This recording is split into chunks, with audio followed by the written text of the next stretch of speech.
సూర్యుడి సెలవని అలసిపోయేనా, కాలమే శిలవలే నిలిచిపోయేనా, మనిషి మనిషిని కలిపిన ఓ ఋషి,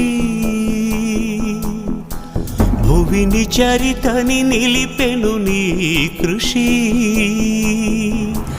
మహాశయా విధి పగై తరిమెనా, మహోష్ణమై రుధిరమే మరిగెనా, ఆగిపోయేనా త్యాగం కదా, ఆదమరిచేనా దైవం వృధా. సూర్యుడి సెలవని అలసిపోయేనా.